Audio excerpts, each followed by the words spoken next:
बहुत समय पहले की बात है। ढोलकपुर नामक एक गांव में अर्चना की दो बेटियां थी, सपना और सुहाना। सपना अर्चना की सगी बेटी नहीं थी। जब वह 2 वर्ष की थी तब अर्चना को वह एक पेड़ के नीचे मिली थी। तब से लेकर आज तक अर्चना ने सपना को अपनी सगी बेटी की तरह पाला था। सुहाना अर्चना की सगी बेटी थी। अर्चना स्वभाव से बहुत अच्छी थी। सपना और सुहाना में बिल्कुल भी फर्क नहीं करती थी। दोनों को एक समान ही प्यार करती थी। सपना को कभी यह एहसास नहीं होने देती थी कि सपना उसकी सगी बेटी नहीं है।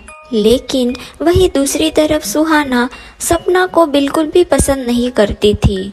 वह सपना से बहुत जलती थी क्योंकि सभी लोग सपना की बहुत प्रशंसा करते थे, क्योंकि सपना होशियार और समझदार लड़की थी। कुछ साल पहले एक हादसे में अर्चना के पति की मृत्यु हो जाती है। घर में कमाने वाला कोई नहीं था, लेकिन सपना बहुत सुंदर लहंगे सिलती थी, इसलिए सपना लहंगे सिल कर अपने घर का गुजारा करती थी, जिसकी वजह से गांव वाले हो या फिर अर्चना सब उसकी प्रशंसा करते थे। इसलिए सुहाना सपना से बहुत जलती थी। ऐसे ही कुछ दिन बीत जाते हैं। सपना और सुहाना का रिजल्ट आ जाता है। सुहाना का रिजल्ट देखकर अर्चना आग बबूला हो जाती है और सुहाना को बहुत सुनाती है। सुहाना, मुझे तुमसे ये उम्मीद नहीं थी कि इस बार भी तुम फेल हो जाओगी। मैंने तुम्हें दो ट्यूशन लगा रखे हैं, उसके बावजूद भी तुम फेल हो सकती हो। मैंने ये कभी नहीं सोचा था। और वही तुम अपनी बहन की तरफ देखो, तुम्हारी ही उम्र की है, लेकिन तुमसे 4 क्लास आगे है वो। इस बार भी वो फर्स्ट आई है और स्कूल से वो घर आकर लहंगे सिलती है। पढ़ाई के साथ साथ वो लहंगे सिल कर घर का खर्चा भी उठाती है। और एक तुम हो, पैसे पानी की तरह बहा रही हो। मम्मी, कभी कभी तो मुझे ऐसा लगता है कि उस पेड़ के नीचे से आप उस मनहूस को नहीं, मुझे उठा कर लेकर आई थी। लगता है कि मैं ही आपकी सौतेली बेटी हूँ, तभी तो आप मुझसे ऐसा व्यवहार करती है। पार्टी मत करो, शॉपिंग मत करो, दोस्तों के साथ मत घूमो। एक यही तो जिंदगी है, आखिर हम कब एंजॉय करेंगे। इस तरह से सुहाना अपनी माँ के साथ बहस कर रही थी। तभी अर्चना को बहुत गुस्सा आता है और वह सुहाना को एक थप्पड़ लगाती है। एंजॉय करने के लिए किसने मना किया है? लेकिन शायद तुम्हें अभी पता नहीं है कि पैसे कितने मेहनत से कमाए जाते हैं। बेचारी सपना स्कूल जाती है, स्कूल से वापस आकर रात जाग कर लहंगे सिलाती है, घर का खर्चा उठाती है, तब जाकर घर में 2 पैसे आते हैं। और तुम ऐसे पैसे बहा रही हो। तुम्हें कुछ लाज शर्म है कि नहीं? तुम्हें कुछ शर्म आनी चाहिए। अपनी बहन से कुछ सीखो। अब तुम्हें कोई पॉकेट मनी नहीं मिलेगी। जब तुम्हारे पास पैसे नहीं होंगे तब तुम्हें पैसों की अहमियत समझ में आ जाएगी। अपनी माँ के यह बातें सुनकर उसे सपना पर बहुत ज़्यादा गुस्सा आता है और वह उससे बदला लेने की सोच लेती है। आज मम्मी ने मुझे सपना की वजह से थप्पड़ मारा है ना, अब सपना की बच्ची, तू देख मैं तेरे साथ क्या करती हूँ। सुहाना ऐसा सोचकर एक जादूगरनी के पास जाती है और उस जादूगरनी को सब बताती है कि उसे अपनी सौतेली बहन से बदला लेना है। ठीक है, मैं तुम्हें एक जादुई लहंगा देती हूँ, लेकिन उससे पहले तुम्हें मुझे 10,000 रुपए देने होंगे। तुम ये जादुई लहंगा उस लड़की को पहना देना। उसके बाद वो लड़की तुम्हारे वश में आ जाएगी। तुम मुझसे जैसा भी कहोगी वो लड़की वैसा ही करेगी। जादूगरनी की बातें सुनकर सुहाना खुश हो जाती है और जादूगरनी को 10,000 रुपए देकर वह लहंगा लेकर घर आ जाती है। घर आने के बाद सुहाना सपना को वह लहंगा पहनने के लिए देती है। सपना पहले तो मना करती है, लेकिन सुहाना बहुत जिद करती है। सुहाना की जिद के सामने सपना हार मान लेती है और उस जादुई लहंगे को पहन लेती है। अब सुन सपना की बच्ची, जा मम्मी के पास जा और उनकी इंसल्ट करके वापस आ जा।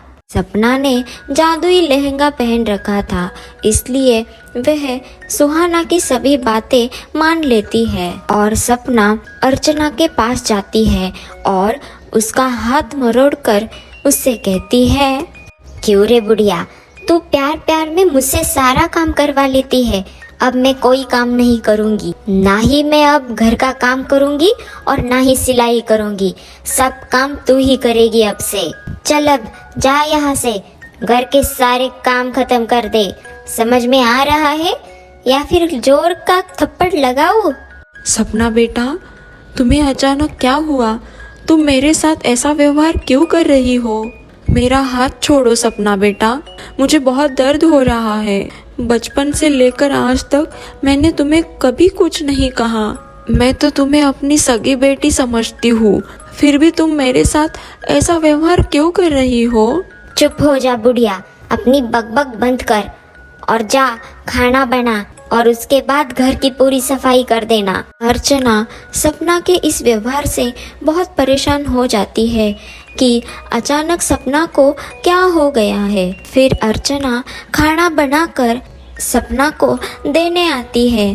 तभी अर्चना देखती है कि सपना ने जो लहंगे सिलवा कर रखे थे उसे सपना ने ही आग लगा दी है। सपना बेटा, ये तुमने क्या अनर्थ कर दिया? तुमने सारे लहंगे जलवा दिए। ये तो बहुत बड़ा नुकसान हो गया। तुम्हें ऐसा नहीं करना चाहिए था बेटा। ये लहंगे मैंने अपने हाथ से बनाए थे और मैंने ही इसे जला दिए। इसमें तेरा क्या जाता है बुढ़िया? इस तरह से सपना अर्चना से बदतमीजी कर रही थी और ये सब दूर खड़ी सुहाना देख रही थी और मन ही मन खुश हो रही थी। सपना के वहाँ से जाने के बाद सुहाना अपनी माँ के पास आती है और उसे कहती है, देखा मम्मी, इसने अपना असली रूप दिखाना शुरू कर दिया ना।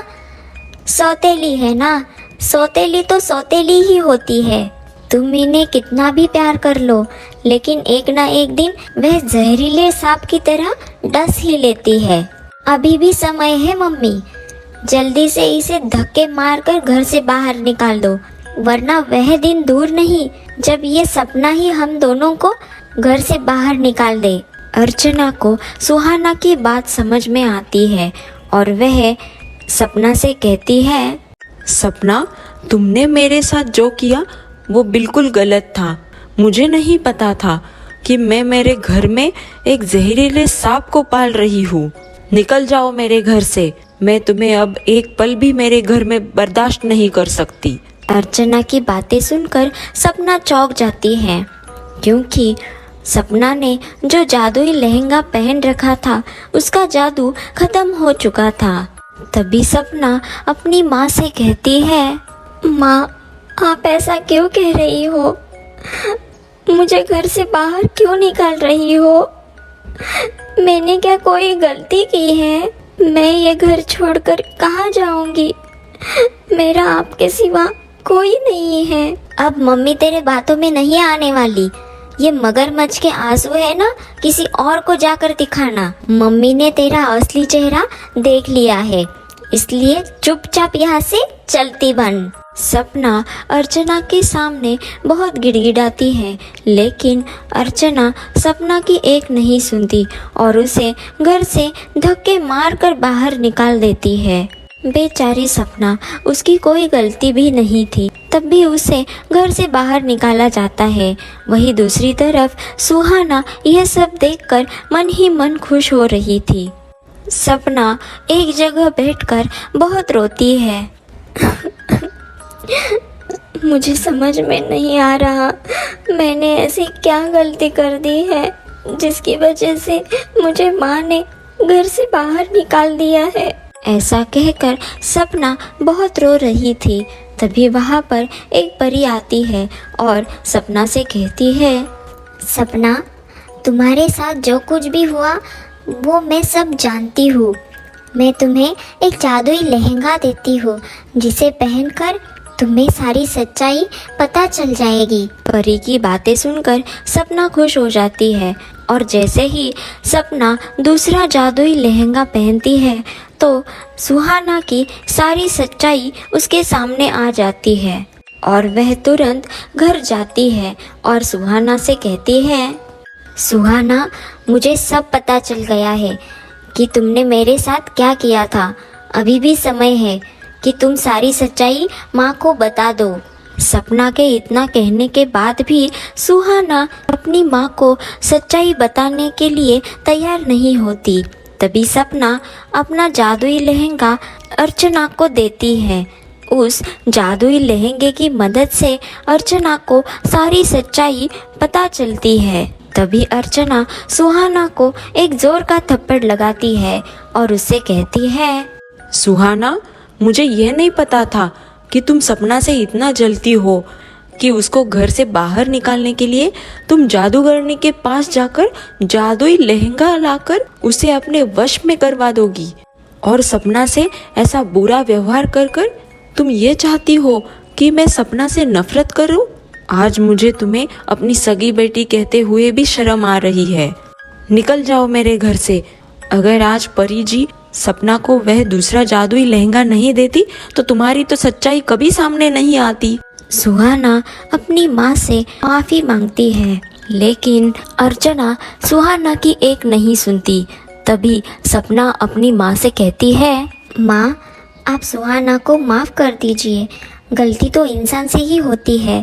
हमें सुहाना को एक मौका देना चाहिए। सपना की यह बातें सुनकर सुहाना सपना से माफ़ी मांगती है। सपना सुहाना को माफ़ कर देती है। अब दोनों सौतेली बहनें सगी बहनों की तरह रहने लगती है। अब पूरा परिवार एक साथ हंसी खुशी रहता है। अगर ये कहानी आपको अच्छी लगी हो तो हमारे चैनल को सब्सक्राइब ज़रूर करें और कहानी को लाइक कमेंट ज़रूर करिए।